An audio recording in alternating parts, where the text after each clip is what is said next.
Ekoton Foundation menggelar hari pertama Zero Waste Academy, Rabu 28 Januari 2026. Kegiatan ini berupa pembelajaran intensif pengelolaan sampah berbasis sumber dan pengurangan emisi metana, yang dihadiri lebih dari 50 peserta 12 kota kabupaten di Pulau Jawa. Melibatkan unsur Bapeda, Dinas Lingkungan Hidup, pemerintah desa atau kelurahan, akademisi, serta organisasi lingkungan.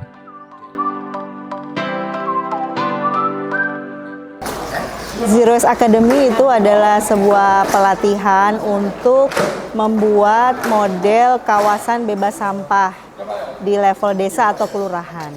Nah, jadi akan diadakan pelatihan selama 4 hari. Hari ini adalah hari pertama di mana peserta belajar tentang pengelolaan TPS 3R, yaitu sebuah sarana yang dibangun oleh pemerintah untuk mengelola sampah di level desa gitu ya. Di TPS 3R Ringenanom ini para pengurus dan petugas sampah melakukan tata kelola yang sudah baik sehingga bisa dijadikan contoh gitu ya bagi TPS 3R lainnya di kabupaten kota yang lain gitu. Karena kita ingin mewujudkan Indonesia bebas sampah tahun 2030. Maka setiap desa harusnya punya sarana TPS 3R seperti yang ada di sini. Di mana di situ sampahnya sudah dipilah dari rumah tangga. Jadi ada aturan desa yang mewajibkan semua warganya memilah sampah dan menjadi pelanggan TPS 3R, membayar iuran sampah. Dan setelah dipilah, pengangkutannya juga dilakukan secara terpilah supaya pengelolaan penanganan sampah di TPS 3R bisa lebih mudah dan lebih cepat. Nah, di sini juga ada sarana untuk mengolah sampah organik menjadi kompos dengan metode jublang. Nah, jublangnya itu sangat banyak dan sangat lebar, sangat panjang, sehingga semua sampah organik dari TPS ini tidak dikirim ke TPA lagi. Jadi sudah dikelola di kawasan ini. Nah, sampah organik itu komposisinya bisa 60%. Jadi kalau sampah organik sudah ditangani di kawasan, jumlah sampah yang akan menumpuk di TPA tentunya bisa berkurang sampai 60%. Kemudian ada juga sampah lapak itu sekitar 20%. Di sini juga mereka mengumpulkan sampah lapak. Jadi sudah total 80% pengurangan sampah yang bisa dicegah masuk ke TPA. Makanya penting sekali setiap desa mempunyai TPS 3R seperti ini. Jadi harus ada dukungan dari pusat untuk membangun sarananya, dukungan operasional dari kabupaten kota, juga dari dana desa di setiap kelurahan untuk membiayai operasionalnya. Jadi dari sini mereka bisa belajar bagaimana cara menangani sampah skala kawasan sehingga bisa mengurangi beban ke TPA. Juga dengan dukungan dari Bapak Kepala Desa. Kita beri aplaus dulu untuk Kepala Desa dan pengurus KSR. Ya, jadi dulu di awal kami datang ke sini, TPS ini tidak beroperasi atau mangkrak gitu ya, sempat mangkrak. Sampah-sampah menumpuk, kemudian dimanfaatkan untuk fungsi yang tidak seharusnya, antara lain untuk kandang ternak gitu ya, atau pembuangan sampah liar, dan juga ada parkir truk gitu ya, banyak jejer-jejer gitu. Nah, akhirnya kemudian ada tim dari kami melaporkan ya kepada DLH Gresik, kemudian kepada PUPR ketika itu, akhirnya diaktifkan lagi dan Pak Kepala Desa membentuk pengurus yang baru gitu. Setelah berjalan kepengurusan itu, kami dari Ekoton mulai mendampingi untuk mengedukasi masyarakat melakukan pemilahan dari sumber, pengurangan, dan membantu operasional TPS, menyediakan sarana yang dibutuhkan, terutama dalam melakukan pengangkutan terpilah. Dibuangi ke sungai, Mbak. Surabaya, Bu, kapas mati ya baru, Bu. Iya. Krisis sampah tidak bisa diselesaikan hanya dengan pendekatan hilir. Malah kehadiran Zero Waste Academy sebagai ruang kolaborasi lintas sektor, ingin mempertemukan pemerintah, masyarakat, akademisi, dan pengelola TPS 3R agar belajar langsung dari praktik nyata. Harapannya, peserta pulang tidak hanya membawa pengetahuan saja, tetapi juga rencana aksi konkret yang bisa diintegrasikan ke dalam kebijakan daerah.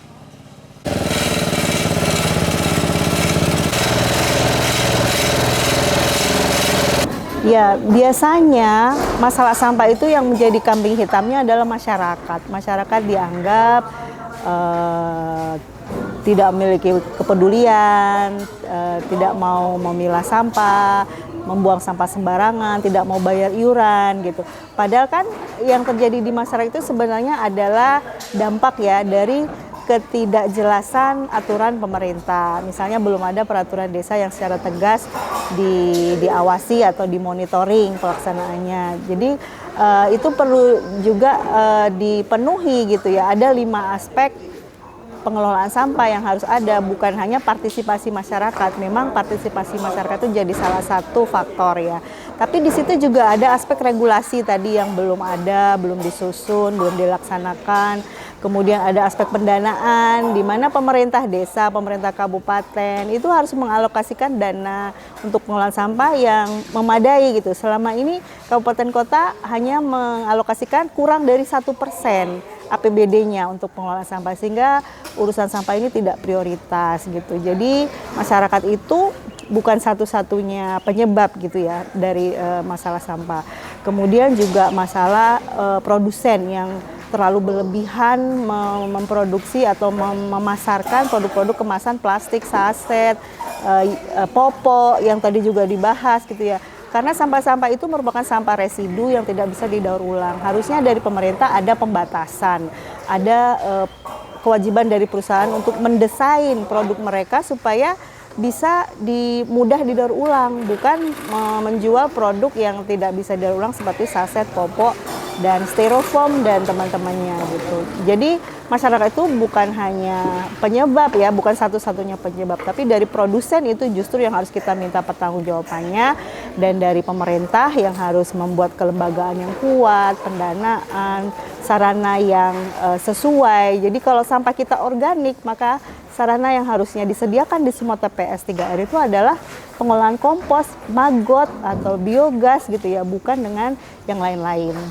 Pembakaran sampah itu memang dianggap sebagai solusi yang paling mudah ya, paling efektif gitu. Padahal sebenarnya itu justru sangat berbahaya ya. Kemarin Menteri Lingkungan Hidup kita juga lihat di media ya, melarang adanya tungku bakar di TPS. Tungku bakar tidak boleh digunakan karena tidak memiliki standar teknis yang bisa mencegah emisi pencemarannya bisa tersebar ke udara. Apalagi pembakaran terbuka gitu kan. Nah, ini memang harus segera dilakukan pembenahan ya di pemerintah daerah. Kita punya Satpol PP sebenarnya ya, harusnya itu bisa menegakkan aturan. Secara nasional kita punya undang-undang pengelolaan sampah itu sudah melarang adanya pembakaran sampah secara terbuka, open dumping, pembuangan sampah sembarangan. Tapi aturan itu belum ditegakkan. Meskipun di Perda sebenarnya juga ada peraturan turunannya gitu ya.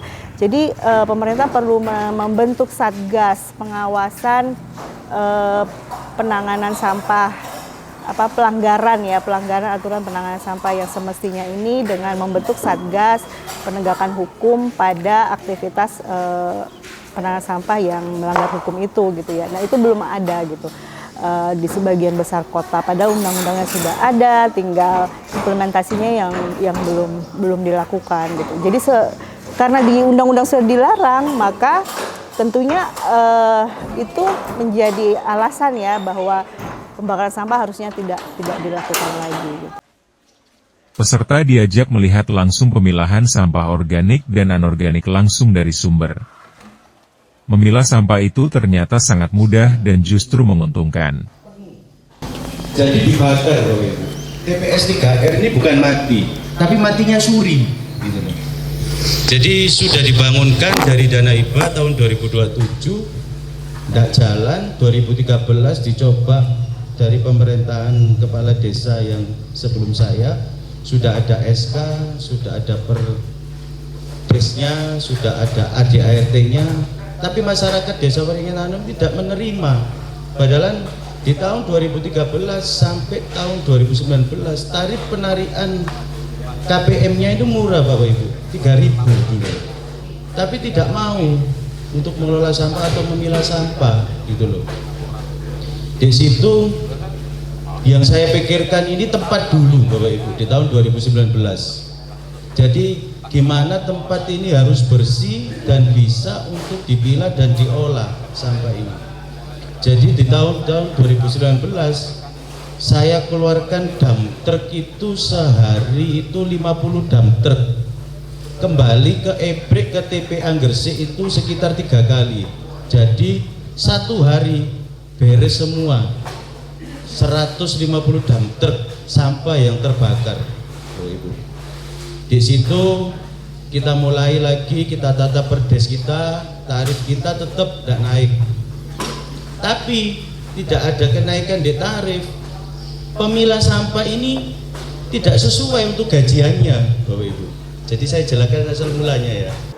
Saya bercerita tentang TPS 3R yang pada awal di tahun 2027 ini mulai pembangunan. Jadi pembangunan dana hibah dari provinsi. Di sini TPS 3R itu, jadi TPS 3R ini dulu itu tidak berfungsi, gitu Pak.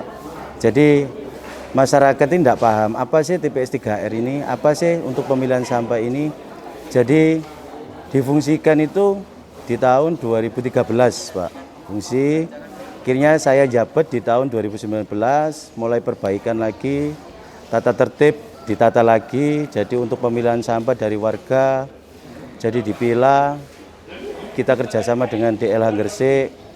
Di situ ya syukurlah ada istilahnya perubahan-perubahan di setiap tahunnya Pak. Nah, TPS 3R ini memang KPM kita itu sekitarnya di sini itu ada 2.000 KK Pak. Iya, 4.500 warga Pak. Gitu. Jadi TPS 3R kita ini dari masyarakat gimana caranya di sini dipilah dengan bagus dan bermanfaat juga, jangan sampai melibatkan sampah ini bau di segi sekeliling masyarakat kita. Jadi TPS 3R kita ini terletak di keliling warga kita Pak. Jadi ada pemukiman. Kalau kita benar-benar pengelolaannya tidak bagus, akan menimbulkan dampak di segi masyarakat sekeliling kita Pak. TPS 3R kita ini satu, kita sudah punya tempat Pak, ya kan. Jadi kalau di desa-desa lain belum ada tempat Pak. Kita 2027 itu sudah dibangunkan di provinsi, tapi desa lain belum ada Pak. Kalau TPS desa lain paling enggak dibakar Pak. Tapi adanya kita kolaborasi dengan Ekoton, jangan sampai kita ada pembakaran sampah Pak. Jadi harus ada pemilah. Jadi sampah jangan sampai kita bakar, menimbulkan polusi udara juga, jangan sampai juga ada bau Pak di sekeliling masyarakat kita. Di TPST 3R Uringin 6 ini, peserta mempelajari secara langsung mekanisme pengelolaan sampah. Pemilahan sampah harus spesifik mulai alur pengolahan, hingga pencatatan administrasi. Serta melihat langsung teknologi pengomposan sederhana menggunakan lubang tanah, yang dinilai murah, mudah diterapkan, dan efektif untuk mengolah sampah organik di tingkat desa maupun kawasan.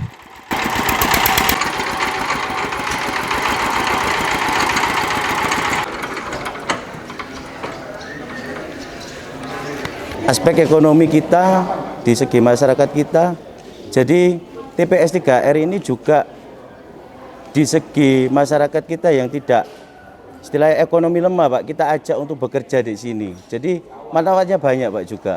Jadi pekerja kita itu juga dari TPS 3R ini diharapkan. Jadi selesai ada hasil dari income dari hasil TPS 3R ini kita kasih Pak sembako ke setiap warga tidak punya Pak. Terutama kita itu gini Pak, pengatur manajemennya itu satu, kita harus siapkan perdes Pak. Perdes untuk KPM-nya berapa sih tarif yang akan ditarik kan gitu loh Pak. Nah itu. Kedua, kita persiapkan manajemennya, satu orangnya juga Pak gitu Pak. Kalau orang pemilahnya ini tidak bagus kualitasnya, sampah kita numpuk Pak. Kalau pemilah ini bagus, aturannya bagus, sampah kita tidak akan numpuk Pak. Gitu Pak. Di TPST 3R Uringin 6 ini dinilai layak menjadi rujukan pengelolaan sampah mandiri di Jawa Timur, sebab mampu membiayai operasionalnya secara swadaya, tanpa bergantung pada anggaran pemerintah daerah. Sedangkan menjadi ketua KSM memiliki tantangan tersendiri, mulai dari membangun kepercayaan warga, menjaga konsistensi pemilahan sampah, hingga mengelola administrasi dan keuangan agar tetap transparan. Saran saya untuk Yerus ini sering-sering memberikan sosialisasi terhadap masyarakat untuk pilah sampah di tempat supaya lebih memudahkan dari petugas sampah untuk ketenaga kerjaannya, Pak, untuk pekerjaannya supaya nggak terlalu sulit. Karena apa? Selama ini yang milah itu ya karyawan, Pak, karyawan sampah. Jadi prosesnya agak lama itu karena pemilahannya nggak dari sumber. Coba pemilahan dari sumber kita semakin dipermudah, terus lagi kita tahu, Pak, bisa tahu kondisi organiknya seberapa persen, anorganiknya berapa persen, terus lapaknya berapa persen. Makanya hari ini kita masih belum bisa memberikan prosentase terhadap kebutuhan sampah. Pengembangan satu, kita butuh operasional yang aman, karena bagaimanapun juga karyawan juga manusia butuh keamanan. Yang kedua, butuh sosialisasi ke masyarakat bagaimana masyarakat itu supaya sadar kalau pilah di tempat itu lebih enak, lebih nyaman, lebih praktis, dan lebih mempermudah. Dan yang tidak kalah pentingnya, kita bisa melibatkan warga, Pak, untuk peduli terhadap sampah.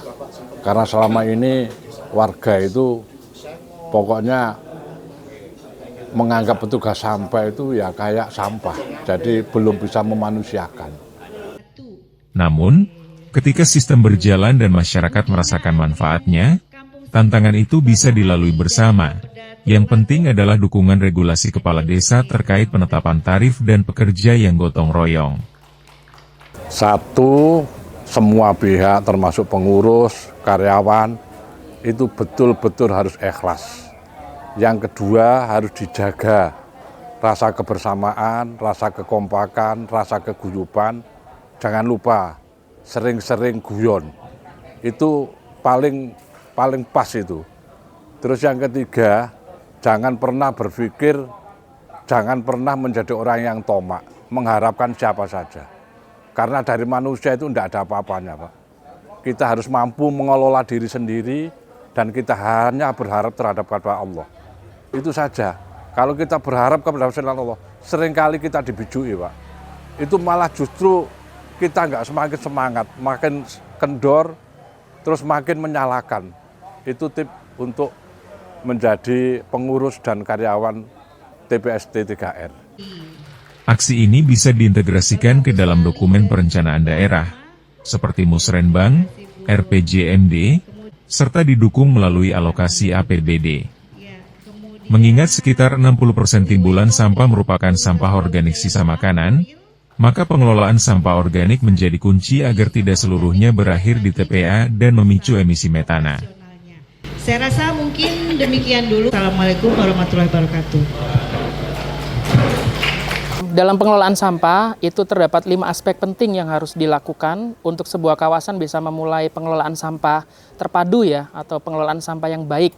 Aspek yang pertama itu adalah aspek kelembagaan, itu juga harus dimiliki oleh setiap kawasan karena dalam rangka untuk mewujudkan pengelolaan sampah yang baik itu perlu kelembagaan atau kelompok orang yang mau gitu ya untuk mengurusi sampah gitu ya. Terus yang kedua itu aspek regulasi.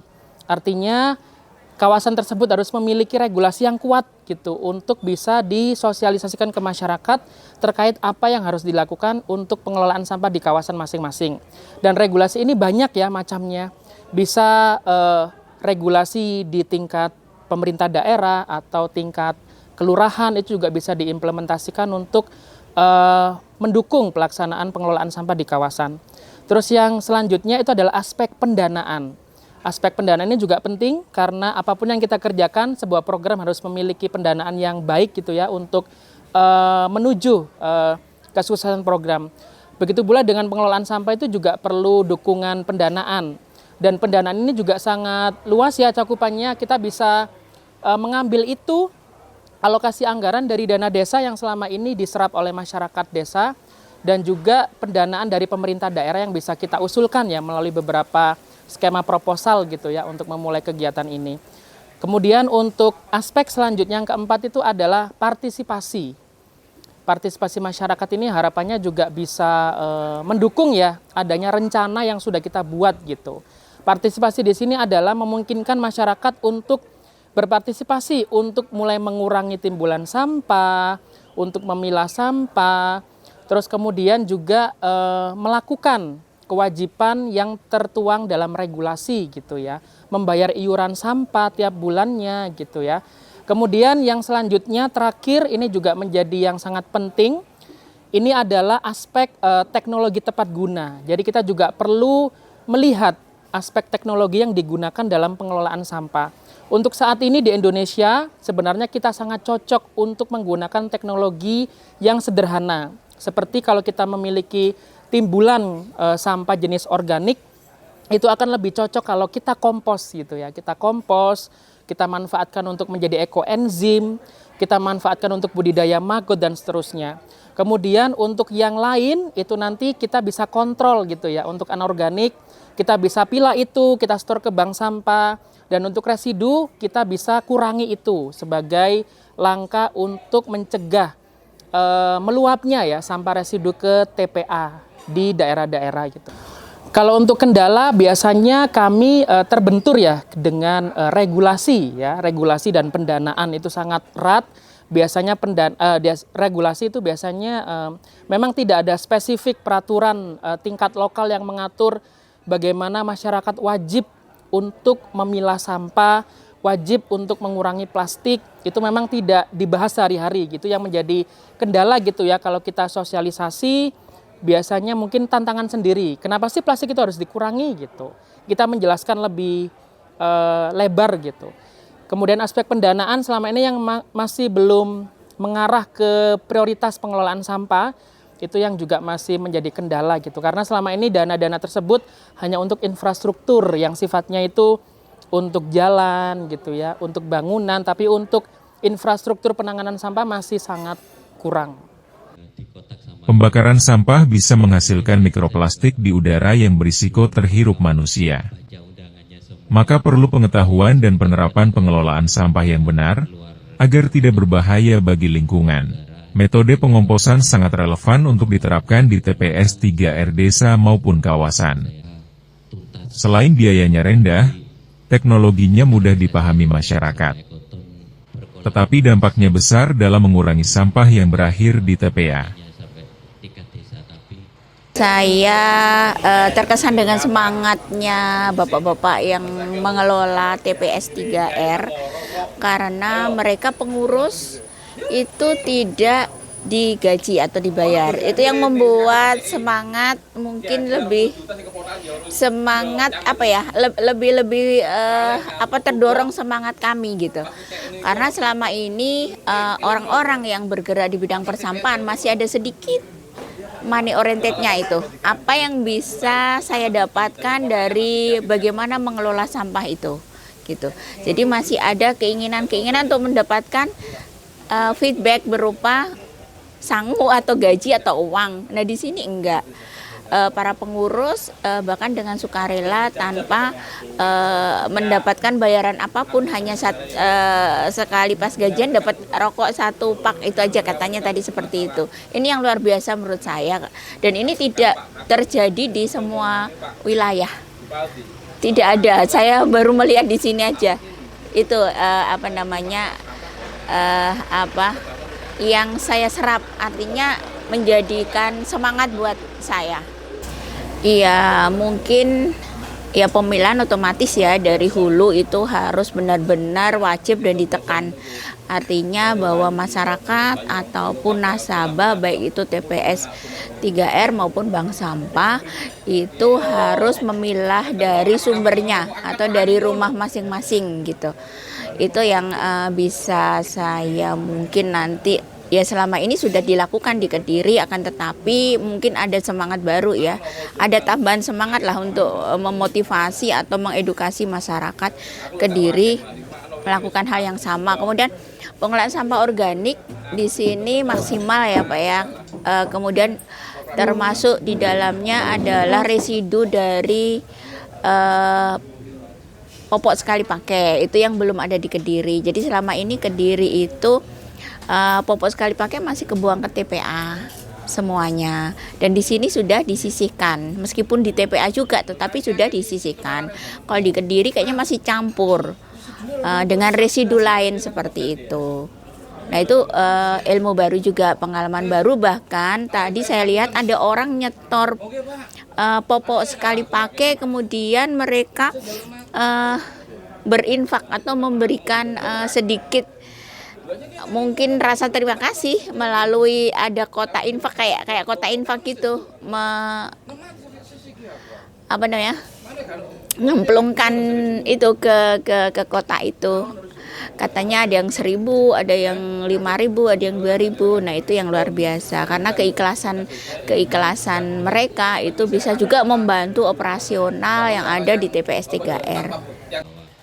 Peserta mengaku puas bisa melihat langsung bagaimana tata kelola kelembagaan di KSM TPS 3R Uringin Anom. Bahkan bisa menerapkan aspek administrasi dan pendanaan di daerah asal.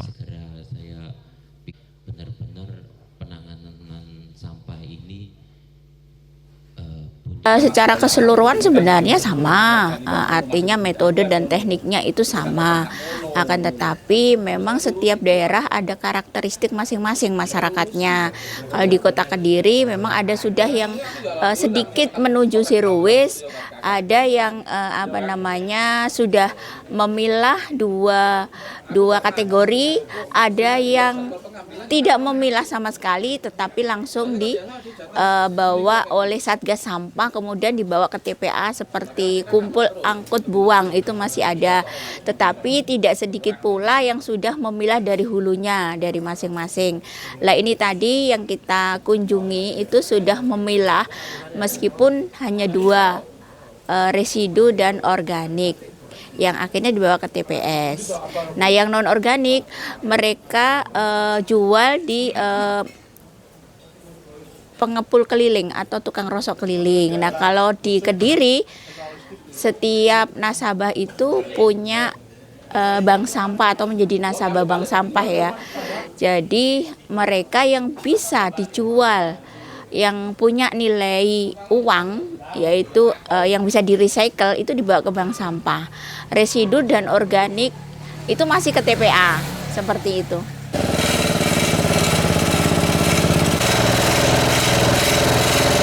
Keberhasilan pengelolaan sampah tidak hanya bergantung pada teknologi, tetapi juga pada tata kelola yang kuat, transparan, dan berkelanjutan agar sistem dapat berjalan dalam jangka panjang. Di kegiatan ini cukup bagus nggih Pak nggih, sangat bagus karena bisa mengedukasi bahkan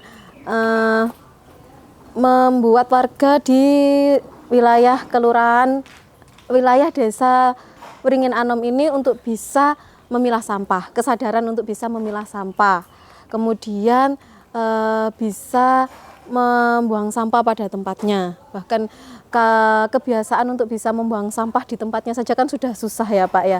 Kemudian kalau di sini ini sudah bisa menerapkan pemilahan sampah dari sumbernya.